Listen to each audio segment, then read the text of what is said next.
ನಮಸ್ಕಾರ. 92.7 big F M ನ ನಿಮ್ಮ ಪ್ರೀತಿಯ ಆರ್ಜೆ ಶ್ರೀವಿದ್ಯಾ ನಿಮ್ಮ ಜೊತೆಯಲ್ಲಿದ್ದೀನಿ. ವರ್ಲ್ಡ್ ಕಾಂಟಿನೆನ್ಸ್ ವೀಕ್ ಅಂತ ಹೇಳಿ ಸೆಲೆಬ್ರೇಟ್ ಮಾಡ್ತಾ ಇದ್ದೀವಿ. ಅದೇ ನಿಟ್ಟಿನಲ್ಲಿ ಇವತ್ತಿನ ದಿನ ನಾನು ಕನಕಪುರ ರೋಡಿನ ಮಣಿಪಾಲ್ ಹಾಸ್ಪಿಟಲ್ಸ್ ನಲ್ಲಿ ಇದ್ದೀನಿ.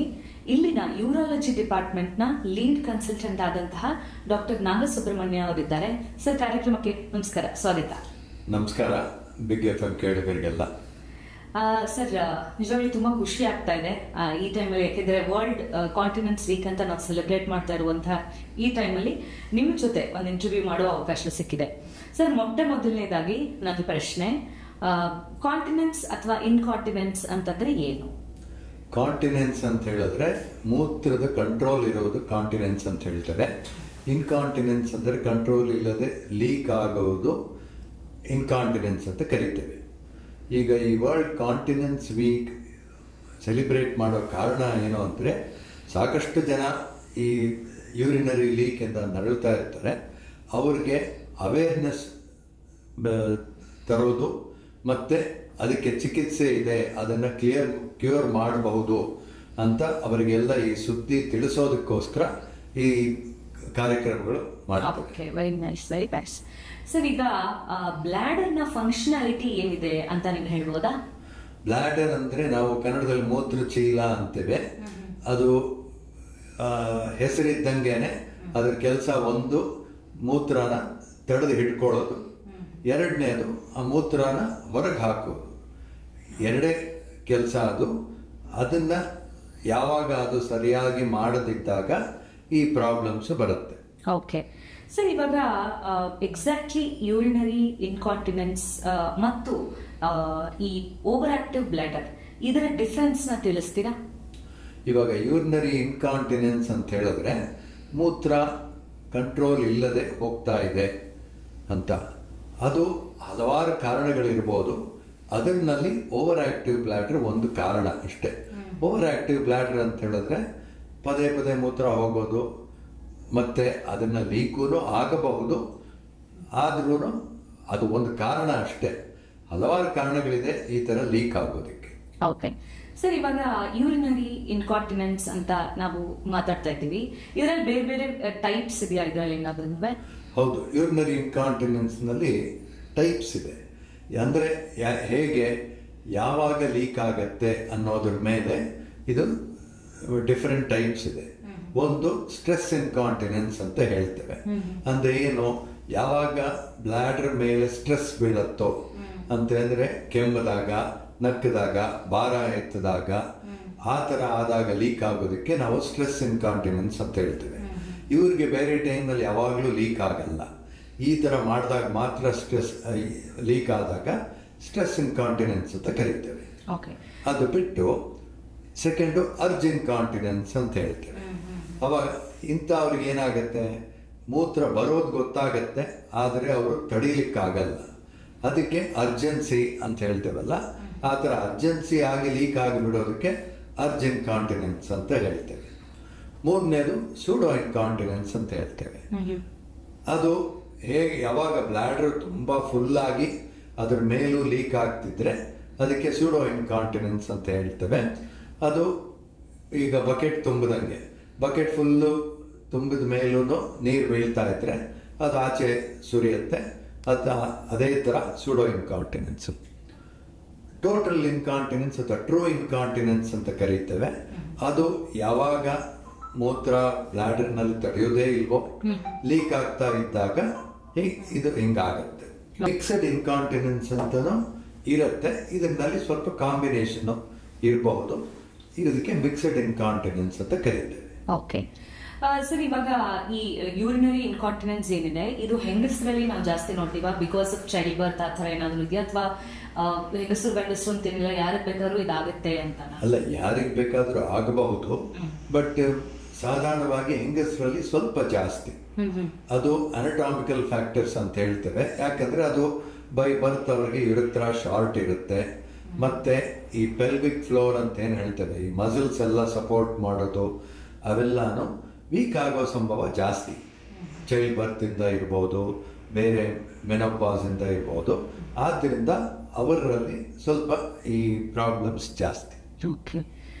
ಸರ್, ಇವಾಗ ಇದಕ್ಕೆಲ್ಲ ರೂಟ್ ಕಾಸಸ್ ಅಥವಾ ಟ್ರಿಗರ್ಸ್ ಏನಂತ ಹೇಳ್ಬೋದು? ಇದಕ್ಕೆ ತುಂಬ ಕಾರಣಗಳಿರುತ್ತೆ. ಅದು ಏಜ್ ವೈಸು ಅದರ ಕಾರಣ ಇರುತ್ತೆ. ಮತ್ತು ಈ ಟೈಪ್ಸ್ ಆಫ್ ಇನ್ಕಾಂಟಿನೆನ್ಸ್ ಅಂತ ಹೇಳಿದ್ನಲ್ಲ, ಈಚ್ ಟೈಪ್ಗೆ ಕಾರಣಗಳಿರುತ್ತೆ. ಕೆಲವುದು ಈಗ ಸಿಂಪಲ್ ಹೇಳಬೇಕು ಅಂತ ಹೇಳಿದ್ರೆ, ಇವಾಗ ಯೂರಿನರಿ ಇನ್ಫೆಕ್ಷನ್ ಆದಾಗ್ಲೂ ಕೆಲವರಿಗೆ ಲೀಕ್ ಆಗುತ್ತೆ, ಬೇರೆ ಟೈಮ್ನಲ್ಲಿ ಲೀಕ್ ಆಗಲ್ಲ. ಅದೇ ಥರ ನರಗಳ ಕಾಯಿಲೆ ಇದ್ರೂ ಲೀಕ್ ಆಗಬಹುದು. ಈ ಓವರ್ ಆಕ್ಟಿವ್ ಬ್ಲ್ಯಾಡರ್ ಅಂತ ಏನು ಹೇಳ್ತೇವೆ ಆ ಥರ ಇದ್ರೂ ಲೀಕ್ ಆಗಬಹುದು. ಈ ಗರ್ಭಚೀಲ ಆಗಲಿ ಮೂತ್ರಚೀಲ ಆಗಲಿ ಸ್ವಲ್ಪ ಜಾರಿದ್ರೆ, ಹೆಂಗಸರಿಗೆ ಸ್ವಲ್ಪ ವಯಸ್ಸಾದ ಮೇಲೆ ಜಾರಿದಾಗ ಅದರಿಂದಾನು ಲೀಕ್ ಆಗ್ಬೋದು. ಈ ಥರ ಹಲವಾರು ಕಾರಣಗಳಿರುತ್ತೆ. ನಾವು ಅದು ಯಾವ ಕಾರಣ ಅಂತ ನೋಡಿ ಪತ್ತೆ ಹಚ್ಚಿ ಅದಕ್ಕೆ ತಕ್ಕ ಚಿಕಿತ್ಸೆ ಮಾಡಬೇಕು. ಓಕೆ ಸರ್, ಇದು ಹೆರಿಡಿಟ್ರಿನಾ? ಖಂಡಿತ ಇದೆ ಹೆರಿಡಿಟ್ರಿ ಅಲ್ಲ ಅಂತ ಏನು ಅಂತ ಹೇಳಿದ್ರೆ, ಈಗ ಅಮ್ಮಗೆ ಮಗಳಿಗೆ ಇಬ್ಬರಿಗೂ ಇದೆ ಅಂತ ಹೇಳಿದ್ರೆ ಹೆರಿಡಿಟ್ರಿ ಅಂತಲ್ಲ. Very fact they are women, they are slightly prone for it ಅಷ್ಟೇ. ಓಕೆ ಸರ್, ಇವಾಗ ಡಯಾಬಿಟಿಸ್ ಇಂದ ಇದು ಜಾಸ್ತಿ ಆಗೋ ಚಾನ್ಸಸ್ ಇದೆಯಾ, ಅಥವಾ ಥೈರಾಯ್ಡ್ ಪ್ರಾಬ್ಲಮ್ಸ್ ಇಂದಾನು ಇದ್ರ ಎಫೆಕ್ಟ್ಸ್ ಜಾಸ್ತಿ ಆಗುತ್ತಾ? ಅಲ್ಲ, ಹಲವಾರು ರೋಗಗಳು ಡಯಾಬಿಟೀಸ್ ಆಗ್ಬೋದು, ಇವೆಲ್ಲಾನು ಕಾಂಟ್ರಿಬ್ಯೂಟ್ ಮಾಡುತ್ತೆ. ಅದರಿಂದಾನೇ ಬರುತ್ತೆ ಅಂತ ಹೇಳಲಿಕ್ಕಾಗಲ್ಲ. ಯಾರಿಗೆ ಲೀಕ್ ಆಗೋದು ಬೇರೆ ಅನಟಾಮಿಕಲ್ ಫ್ಯಾಕ್ಟರ್ಸ್ ಅಂತ ಹೇಳ್ತೇವೆ ಅದೆಲ್ಲ ಇದ್ದಾಗ, ಸ್ವಲ್ಪ ಡಯಾಬಿಟೀಸು ಅದೆಲ್ಲ ಇದ್ದಾಗ ಇನ್ನೊಂಚೂರು ಜಾಸ್ತಿ ಆಗುತ್ತೆ. Okay, so what kind of diagnostic steps or treatments ಇದಕ್ಕೆ ಅವೈಲೇಬಲ್ ಆಗಿದೆ? ಡಯಾಗ್ನೋಸ್ಟಿಕ್ ಸ್ಟೆಪ್ಸ್ನಲ್ಲಿ first step is history taking ಅಂತ. ಅಂದರೆ ಏನಾಗ್ತಿದೆ ಏನು ಅಂತ ವಿಚಾರ ಮಾಡ್ತೇವೆ.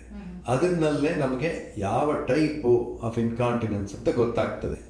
ಅದಾದ ನಂತರ ಅದಕ್ಕೆ ತಕ್ಕಾಗಿ ನಾವು ಇನ್ವೆಸ್ಟಿಗೇಷನ್ ಮಾಡ್ತೇವೆ. ಅದು ಬ್ಲಡ್ ಟೆಸ್ಟ್ ಇರ್ಬೋದು, ಯೂರಿನ್ ಟೆಸ್ಟ್ ಇರ್ಬೋದು, ಆಯಿತಾ, ಮತ್ತು ಕೆಲವೊಮ್ಮೆ ಸ್ಪೆಷಲೈಸ್ ಟೆಸ್ಟೂ ಇರ್ಬೋದು.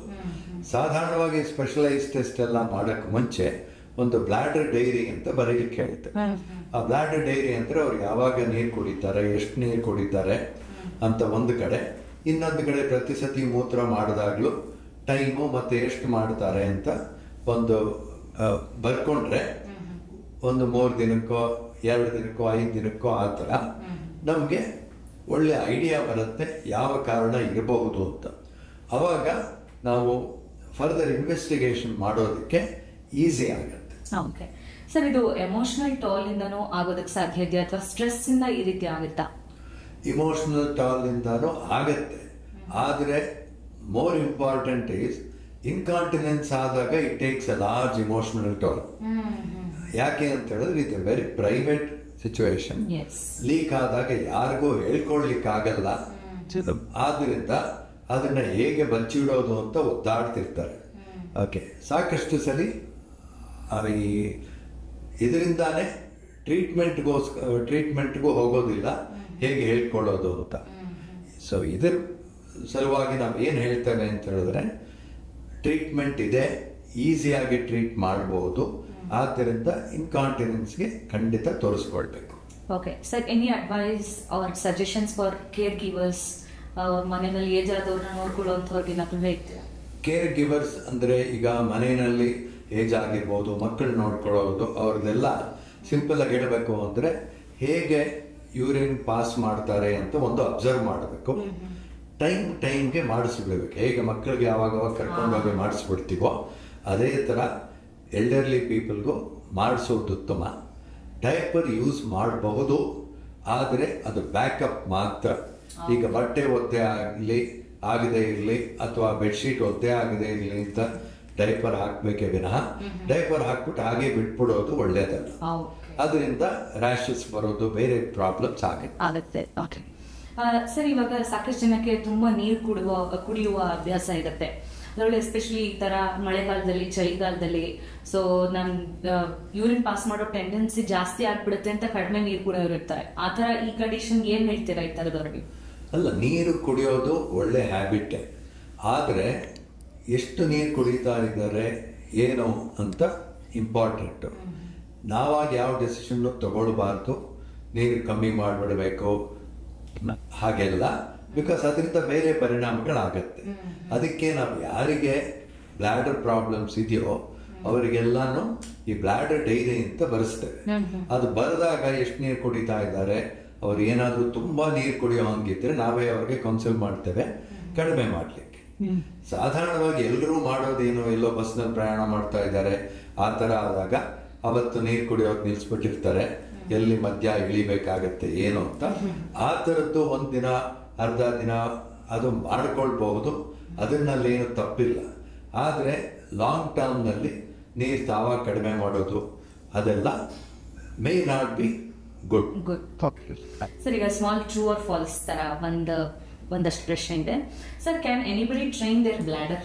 ಖಂಡಿತ ಬ್ಲಾಡರ್ನ ಟ್ರೈನ್ ಮಾಡ್ಕೊಳ್ಬಹುದು. Okay sir, does only older adults get incontinence? ಆ ಥರದ್ದು ಏನೂ ಇಲ್ಲ. ಇನ್ಕಾಂಟಿನೆನ್ಸ್ ಯಾವ ಏಜ್ನಲ್ಲಾದರೂ ಆಗ್ಬೋದು, ಕಾರಣಗಳು ಡಿಫರೆಂಟ್ ಆಗಿರುತ್ತೆ. Does caffeine worsens the bladder symptoms? ಖಂಡಿತ caffeine will worsen the bladder symptoms. caffeine ಇಂದ ಯೂರಿನ್ ಫಾರ್ಮೇಷನ್ ಜಾಸ್ತಿ ಆಗತ್ತೆ, ಮತ್ತೆ ಅದು ಬ್ಲಾಡರ್ ಸ್ಟಿಮ್ಯುಲೇಟ್ ಮಾಡುತ್ತೆ. ಆದ್ದರಿಂದ ಬ್ಲಾಡರ್ ಪ್ರಾಬ್ಲಮ್ಸ್ ಇರೋರಿಗೆಲ್ಲಾನು ಕೆಫೀನ್ ತಗೊಂಡ್ರೆ ಸಿಂಪ್ಟಮ್ಸ್ ಜಾಸ್ತಿ ಆಗುತ್ತೆ. Okay sir, is surgery the only solution? ಖಂಡಿತ ಇಲ್ಲ. ಇದಕ್ಕೆ ಫಸ್ಟ್ ನಾವು ಪ್ರಯತ್ನ ಮಾಡೋದು ಲೈಫ್ ಸ್ಟೈಲ್ ಚೇಂಜಸ್ಸು. ಅದಕ್ಕೇನೆ ಲೈಫ್ ಸ್ಟೈಲ್ ಮಾಡಿಫಿಕೇಶನ್ ಅಂತ ಹೇಳ್ತೇವೆ, ಅದನ್ನು ಮಾಡ್ಕೊಳ್ಳೋದು. ಇವಾಗ ಕಾಫಿ, ಟೀ, ಕೋಕು, ಪೆಪ್ಸಿ ಅವೆಲ್ಲ ಕಡಿಮೆ ಮಾಡ್ಕೊಳ್ಳೋದು, ಮತ್ತೆ ಹೇಗೆ ನೀರು ಕುಡಿಬೇಕು ಅದನ್ನು ನೋಡ್ಕೊಳ್ಳೋದು. ಅದನ್ನು ಮಾಡಿದ್ರೇನೆ ಸಾಕಷ್ಟು ಬೆನಿಫಿಟ್ ಸಿಗುತ್ತೆ. ನೆಕ್ಸ್ಟು ಅದರ ಆದಮೇಲೂ ಅವಶ್ಯಕತೆ ಇದ್ದರೆ ಔಷಧಿ ಮಾಡ್ತೇವೆ. ಈ ಔಷಧಿ ಮಾಡೋದಕ್ಕೆ ಮುಂಚೆ ನಮ್ಗೆ ಏನು ಕಾರಣ ಅಂತ ಗೊತ್ತಿರಬೇಕು.